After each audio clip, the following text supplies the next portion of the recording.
주제가 있는 시를 소개하고 그와 관련한 이야기와 지역에서 활발하게 활동하는 시인들의 시 세계를 들여다보는 기회를 나누려고 합니다. 오늘은 회상의 강에 노를 젓는 시인 안현미 시인의 여자비와 최지빈 시인의 끈이라는 시를 소개하겠습니다. 여자비, 안현미. 아마존 사람들은 하루 종일 내리는 비를 여자비라고 한다. 여자들만이 그렇게 울 수 있기 때문이라고 한다. 울지마, 울지마 하면서 우는 아이보다 더 길게 울던 소리. 오래전 동양젖을 빌어먹던 여자에게서 나던 소리. 울지마, 울지마 하면서 젖 먹는 아이보다 더 길게 우는 소리. 오래전 동양젖을 빌어먹던 여자의 목매이는 소리. 안현미 시인은 72년 강원도 태백에서 태어나 서울산업대학교 문예창작학과를 졸업했으며 2001년 문학동네의 신인상을 받으면서 등단했습니다. 두 번째 시집 이별의 재구성으로 2010년 제28회 신동엽 창작상을 받을 때 심사위원들로부터 생에 대한 아픔을 재치 있는 유머로 조금은 삐딱한 시선으로 담아내면서 현실의 불우를 환상으로 채색해가는 이 시인의 시 세계는 우리의 감성을 따뜻하게 위로하고 있다는 평을 받습니다. 시인은 불어 그리한 것은 아니었으나 내 존재로 인해 고통받았던 여인들, 무덤 속에 있는 엄마와 태백에 있는 엄마, 내 삶과 죽음의 공양주 보살들에게 감히 이 시집을 바친다고 하면서 두 어머니에 대한 애틋함을 나타냈습니다. 가난해서 인문계보다 연합고사 커트라인이 높은 서울 여상에 진학했고 졸업 후 대기업 사무보조원으로 취직했다가 20대 후반에 서울산업대학 문예창작학과 야간반에 등록합니다. 시인은 타고난 시인입니다. 그렇지 못한 시인들이 들으면 억울하겠지만 안 시인은 시를 쓸 수밖에 없는, 그것도 잘 쓸 수밖에 없는 시간을 살아왔습니다. 그의 아버지는 노래를 잘 부르고 잘생겼다고 합니다. 조강지처를 따로 두고 30도 되기 전에 남편과 사별한 채 딸 둘을 키우던 태백 장성광업소 부근에 안현미 시인의 어머니를 만나 시인을 낳았답니다.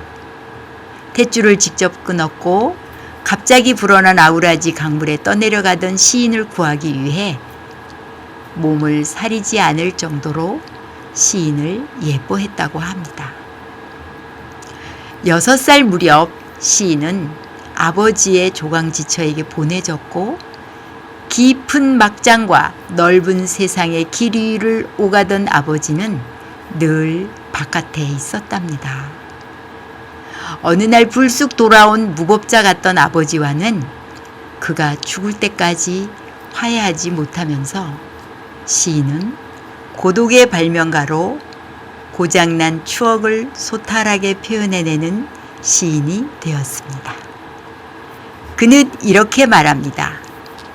여상을 졸업하고 더듬이가 긴 곤충들과 아현동 산 동네에서 살았다.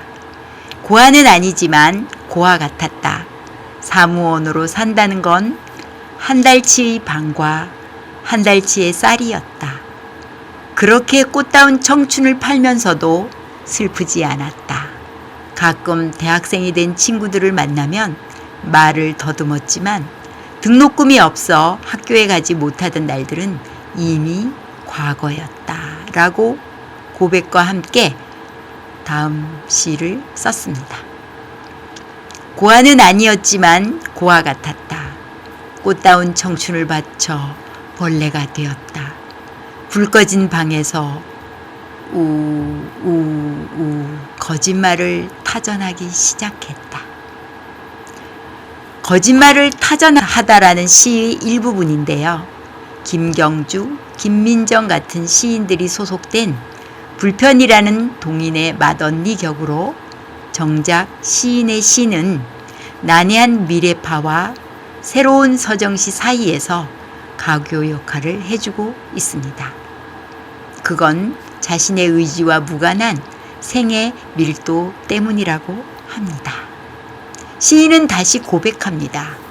21살 때 생의 크레바스에 도달했다. 이대로 살아야 하는 건지 삭발하고 산물에 들어야 하는지 막막하고 슬펐다. 한 번도 자신을 먼저 찾지 않았던 생엄마를 찾아가는 건 자존심이 상했지만 중요한 문제였다.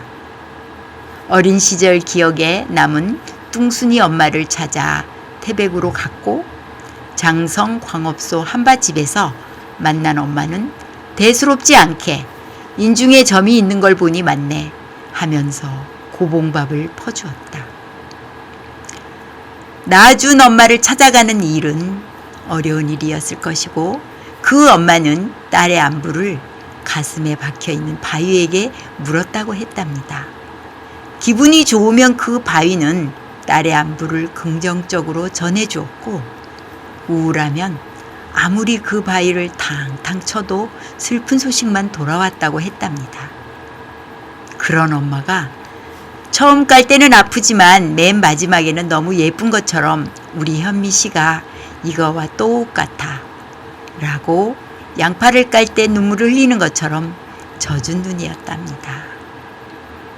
왜 모든 짐승에겐 엄마라는 집이 필요한지, 시간조차 그 집으로부터 출발하여 긴 여행을 떠나야 하는지, 그리고 눈물로 서로 길마중을 해야 하는지 알 수 없습니다.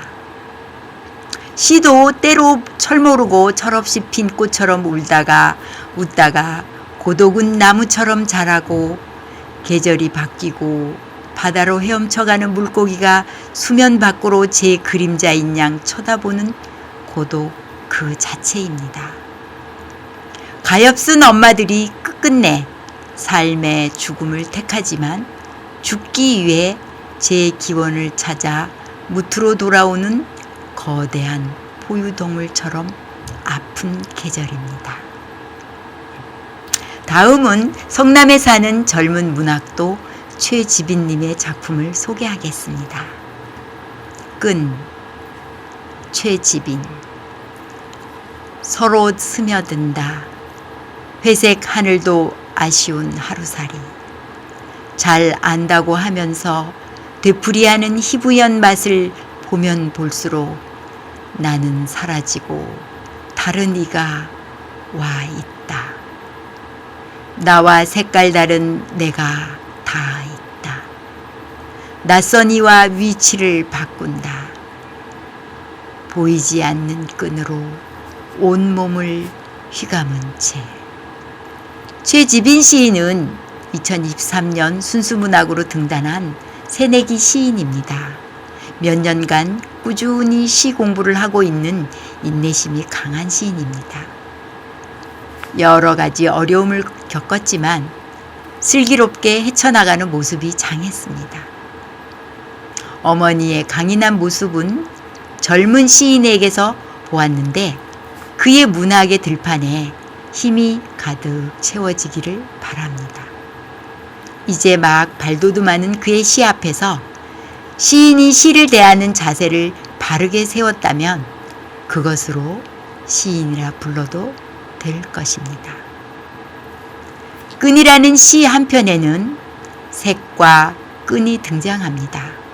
회색 하늘도 아쉬운 하루살이는 곧 시인 자신이 아닐까 짐작해 봅니다. 그 희부연 색의 맛을 볼수록 찾던 색이 아닌 다른 색깔과 연결되어 위치까지 바꿉니다. 궁극에는 보이지 않는 낯선 끈에 휘감깁니다. 얼마를 더 돌아 휘감겨야 우리 삶을 제자리로 찾아놓을 수 있을까요? 삭발하고 산문에 들어야 하는 안현미 시인이 그랬던 것처럼 감긴 끈은 언제 풀어질지 모르는 최지빈 시인처럼 우리는 한 발짝씩 가야 하지 않겠습니까? 최지빈 시인님의 끝없는 발돋움을 기대하면서 오늘은 여기서 인사드리겠습니다.